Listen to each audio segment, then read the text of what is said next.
Hello and welcome everyone to Awakening to Ascension podcast, episode 9. I am your host, Alex Nelson. I'm here with Janae, Marlene, and Melissa. And today's topic is aliens versus angels. What is the difference? So this one, we get a lot of influence from outside sources that we can't see. And you'll have like intuitive moments, or you'll have physical synchronicities that you can actually see. And in this episode, we're going to discuss how to tell the difference, whether they are angels or aliens. You want to start us off, Janae? Yes. Okay, so I just want to explain something to those of you that might need to understand the difference between the two. So, angels are essentially non-physical beings, and they have an extremely high vibrational frequency, and their job is to guide and protect us on Earth. We have guardian angels. We are assigned one guardian angel for our entire life, and then we have multiple angels that come through in different phases of our lives. Then aliens are physical beings that are living in different realms. So they live in extremely, oh, and there goes the lights, which means they're here. Guys, technology gets affected when the angels are around, and I am highly connected to my angels specifically. So I'm just making a plan right now. So all my technology has gone off right now. That is hilarious. So, anyways, with aliens, they are in different realities and realms. So they are also referred to as Pleiadians, Octarians, Lumerians, and we are able to connect with them. And some are able to connect with all beings of light, and some are able to connect with specific beings. Would you say that there are benevolent and malevolent aliens? And are angels solely benevolent? Or are there any like fallen angels that we would have to worry about or be aware of? Well, I think, are you asking me or are you asking the group? I'm asking anyone. So I do think that there are fallen angels that have not necessarily ascended.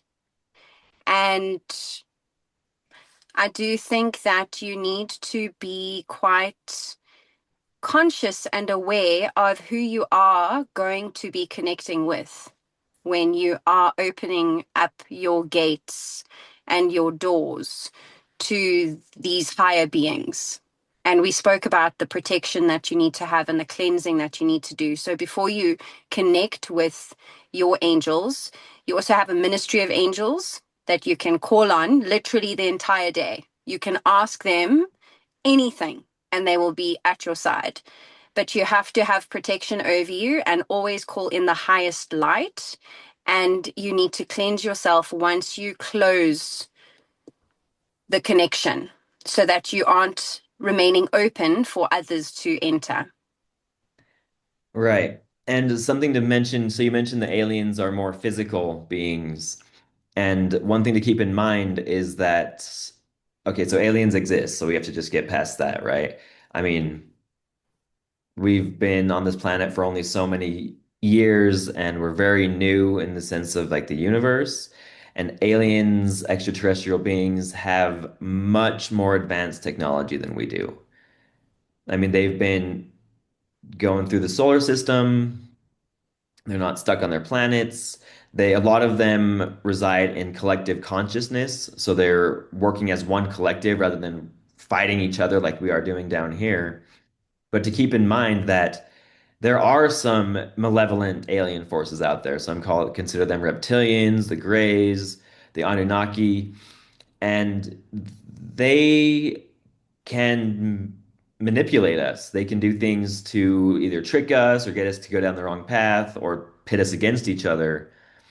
And with angels, they are more, I think more so benevolent, and you get a feeling when your angels come through, like a feeling of like warmth or comfort. I mean, there have been times I've been guided in a way where I thought I was being led on my path, but I was being tricked, and I was like, oh, this isn't this isn't where I need to be going. So like at that point, I realized that was probably some kind of alien interference or something to get me to go off my path. Melissa? I do really want to emphasize, I do think that there is a creator, and that creator is the one that formed the light and created darkness, made the peace and created evil. And I think that it's really what we attract and what we magnetically bring to us because all of this is higher intelligence, and it's really coming through our human experience and through our perception on how we see things. Because our perception, I had a conversation with my son yesterday, and he was telling me about Lucifer, like the fallen angel, that he wasn't actually, he took the mark off of the creator's sister. And that's how he fell down to earth. He was here, he was actually one of the first right hand archangels. And then when he took the mark from God's sister, so she couldn't continue to intervene, that's when Lucifer took that and everything came to him in darkness. And it was such a deep conversation. And I could go even more on this, but I'm not. But I do think it comes to that higher intelligence really is what the creator created, the light and the darkness, the peace and the evil, right? It's where you fall into that. Now, can you have a balance of that? That is the duality that we are living and walking as a human vessel. But I think our vessel is what we attract. And if we continue to be on the fence of darkness or on light or in between, you know, it's a place where how we hold that light, I think. And we're always going to be safe. And I feel like you shouldn't have fear of either, right? So it's really like what you feel in your heart. Yeah, for me, I would say that that goes in with your intention and where you are vibrating, whether you choose the fear or you choose love, to actually connect in. So if you are wanting to work with the angels, always remembering that whatever you call in is what is going to come to you. So when you're working with your angels, you're going to ask them to come in and work with you and do certain things. And you're going to, through that process, start to feel for yourself what it actually feels like to have your angels in support, just like your guides. And obviously, when the feeling changes to something heavier or something that is unknown to you, then you're going to tap into that and say, okay, well, that's a no-go for me, and withdraw. So again, yes, Melissa, I agree. It's what you hold, and that vibration that overrides the whole thing. Yeah. Janae. So I'd like to touch on what Marlene said about the intention and are you going to be in fear or in love? Now, love is one of the highest vibrational frequencies that we operate in because you're operating from your heart space, which is your authentic truth. Now, if you look at children, children are pure because they haven't been programmed yet and they are operating from their heart space and they are truth. And that's why they say that young children can see these beings because they are so connected to that realm that they are able to see them. And I speak from experience. So my son Mason, when he is still highly connected and attuned, because I'm bringing him up consciously, but when he was very young, he would point to his angels, and there were three of them, and he would always point them in a triangular shape above his head because they were in unity around him. And my dad was showing him a picture the one day, or like going through a coloring in book, and he needed to just put his hand on the picture that he wanted to draw. Now he's 2, so he wasn't speaking. And he smashed his hand down onto the coloring in book and he pointed up with his other hand. And then the picture was actually of angels. So that's something really beautiful to remember. And if you do have children and they are connecting, guide them safely, and don't cut it off, because we were cut off as children. Our parents may have intentionally or unintentionally put a brick wall between us and that space. And then also, just to bring up what Alex mentioned about the feelings that you may feel when connecting, something personal again within myself is, like I said to you when my lights went off, I'm very connected to the angelic realm. And when my angels are near, I have a very, very intense feeling on my left shoulder, as though they have their hand on me to protect me. And that feeling intensifies if I'm in a situation that may not feel very comfortable for me in this human form.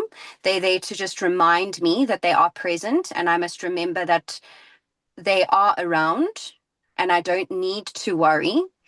And then, just something that I came across most recently is a prayer to say every single day. So you can say it as often as you want to say it, but I say it first thing in the morning. And the prayer is: Ministry of Angels, oversee all that I do and make it easy, magical, and filled with gifts. Thank you. And you'll find your day becomes so much more beautiful and aligned because they are walking alongside with you. I would also like to add, I know this can sound very complicated to a lot of people, because it did for me in my beginning, because I was like, oh, I don't feel my spirit guides, I don't feel angels, and I still truthfully do not. But I do feel them run through me in a way of chills. I call it the truth chills, and we run that through our family. When things resonate with us in our heart, my whole body lights up, like, and it's doing it right now because I know I'm speaking the truth. And the thing is, and that's my sign from my guides, they run through me and I'm getting that validation. So don't feel like you have to hear this and you have to hear that, or you have to see this, or you have to feel this. What resonates really with you? Because it actually started out with me with ringing in my ears. I would get a little ringing and then it would kind of itch, but it wasn't tendonitis, because that's like a long going thing. But then I looked into it because I thought, maybe I'm getting tendonitis. It actually said that's when they're trying to get your attention. So I started going into that, and then it started going through my whole body. Mhm.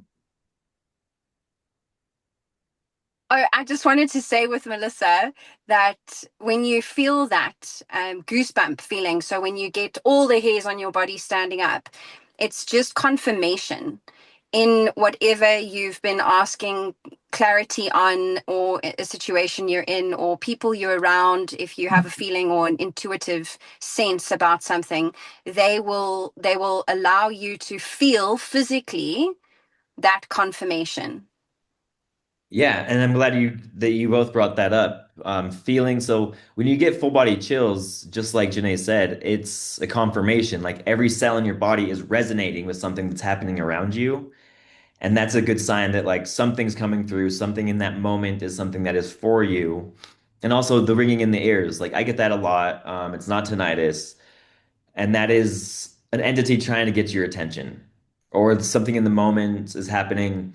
One way that I just remembered that you can use to define or describe, or to find out who's coming through, is the moment you feel like maybe you have ringing in the ears, you get full body chills, or you just like feel a message coming through. You can just ask yourself, who's coming through right now? And generally, your intuition, like the first thought you have, is who it is, right? And I've also begun, so I'm also a channel. I mean, we all are. You just have to access that or learn how to do it. And what I've noticed through my awakening is when certain entities or collectives come through, I'll get a different sensation in a different part of my body.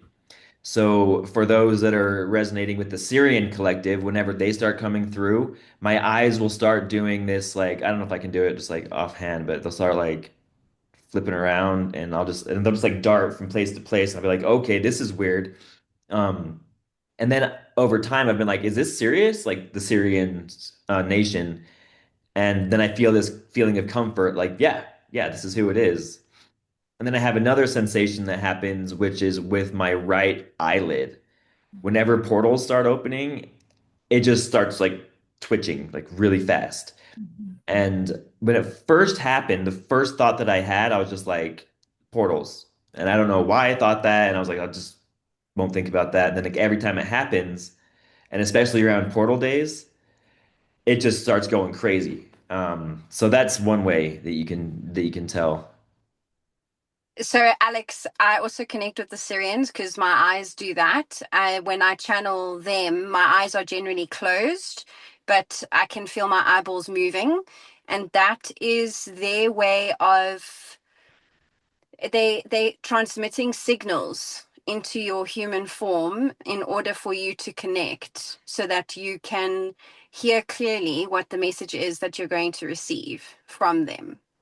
And something else that I wanted to say was when you are choosing to connect with higher light beings, there's another way that you can do so, and that's through visualization. So before you connect, you close your eyes and you center your eyes to your third eye with your eyes closed. So you look here in between your brows, and depending on who you feel called to connect to, if it comes naturally or if you are trying to call on someone specific, with your eyes closed, you visualize and you call them. So if you are calling Archangel Michael, for instance, you try to visualize what he looks like. And everyone will have a different visual of him because it's in your mind's eye. And once you have that visual of him, you breathe deeply and you sense. So because your eyes are closed, they say that's why you meditate with your eyes closed, because your other senses become heightened. So your hearing and your feeling of touch. So with your eyes closed, what you will begin to feel is a sensation. So with the different entities and higher light beings that you are calling in, you'll start to feel different sensations with each one. So I was explaining to the group before we came on live that the difference that I feel, obviously, between the angelic realm and the aliens is with the angelic realm, it's that tingling sensation like pins and needles that I feel.